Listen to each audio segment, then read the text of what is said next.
नमस्कार मित्रों, अयोध्या कांड में आपका स्वागत है। इस अध्याय में हम आपको राम वन गमन के बारे में बताएंगे। माता के चरण छूकर राम ने वन जाने की आज्ञा मांगी। कौशल्या ने कहा, मैं तुम्हें वन जाने से रोकती हूँ। तुम्हारे पिता कैकेयी के बहकावे में आ गए हैं।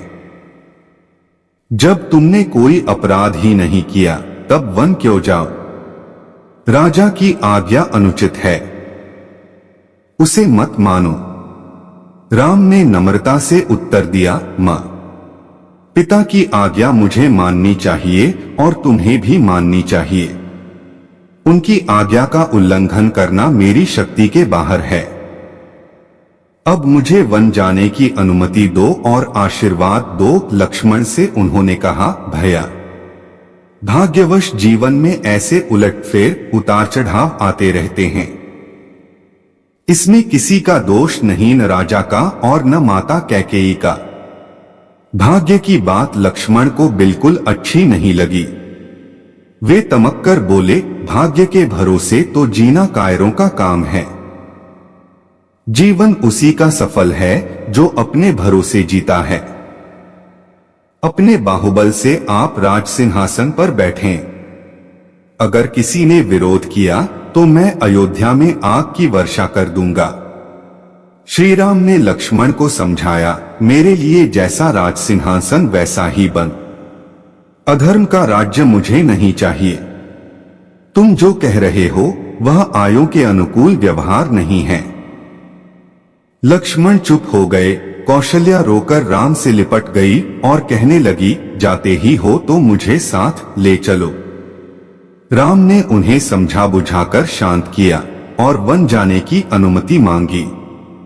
माता ने कहा, बेटा, जाओ, जिस धर्म का तुम पालन कर रहे हो वही है तुम्हारी रक्षा करे।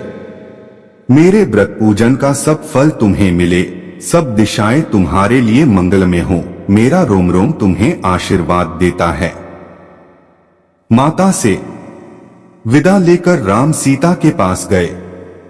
सारा हाल बताकर सीता से भी उन्होंने विदा मांगी। यह भी कहा कि माता बूढ़ी हैं, उनकी देखभाल करना और भरत का रुख देखकर काम करना। वे कुल के भी स्वामी होंगे और राजा भी। उनके सामने मेरी प्रशंसा भूल कर भी न करना, क्योंकि प्रभुता वाले लोग अपने सामने दूसरों की प्रशंसा सहन नहीं कर सकते। 14 वर्ष बाद हम तुम फिर मिलेंगे। इस समाचार से सीता व्याकुल हो गई। फिर संभल कर बोली, मुझे छाया की भांति तुम्हारे साथ रहने का पिता से आदेश मिला है। इसे तुम जानते ही हो।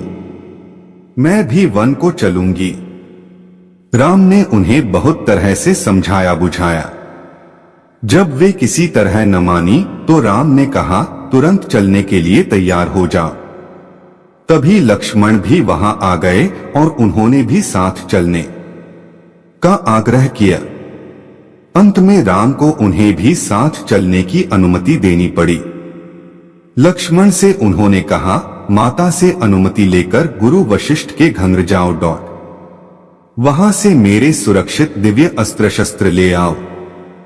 माता से अनुमति लेकर और गुरु के यहां से अस्त्र शस्त्र लेकर लक्ष्मण लौट आए। इधर श्री राम ने अपना और सीता का सारा सामान ब्राह्मणों और सेवकों को बांट दिया। सीता और लक्ष्मण को लेकर वे पिता के पास विदाई के लिए चल दिए। सिए सकुच बस उतरु न देई, सो सनी तमकी उठी केकेयी।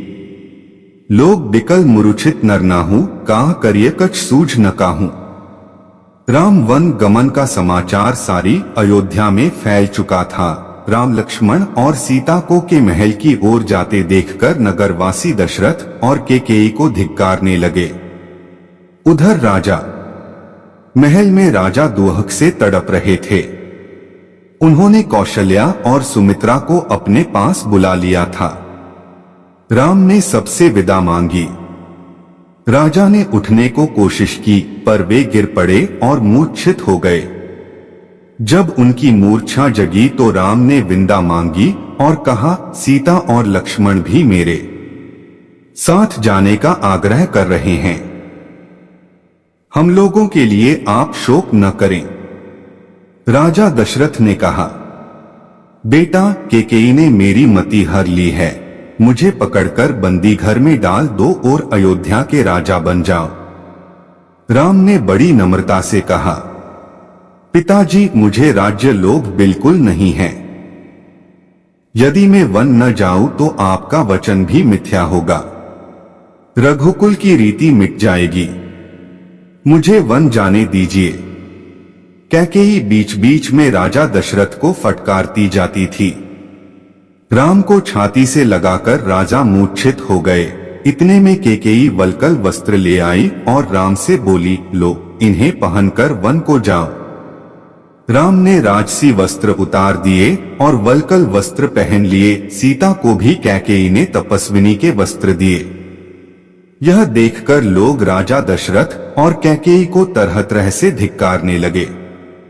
सीता से लिपटकर रानियां रोने लगी। राजा भी अपना सिर नीचे कर रोने लगे। सुमित्रा ने लक्ष्मण को आशीर्वाद दिया और कहा, सीता और राम को ही तुम अपना माता पिता समझना। इनकी रक्षा के लिए अपने प्राण देने से भी नहीं चकना। जाओ वीर पुत्र, जाओ, निश्चिंत होकर सीताराम के साथ जाओ। राम ने तब फिर अनुमति मांगी और सीता तथा लक्ष्मण को साथ लेकर वे चल दिए। अंतःपुर की सब स्त्रियां रोती बिलखती उनके पीछे पीछे चली। नगर के द्वार पर सुमंत रथ लिए खड़े थे। राम, लक्ष्मण और सीता रथ पर चढ़ गए। राम के आदेश से सुमंत ने वेग से रथ हाँका। प्रजा और रानियां रथ के पीछे दौड़ने लगी। राम, राम, मेरे राम, हाँ लक्ष्मण, हाँ सीता की पुकार दसों दिशाओं में फैल गई। अब राजा दशरथ को रथ की धूल भी दिखाई नहीं देती थी। राजा हताश होकर गिर पड़े।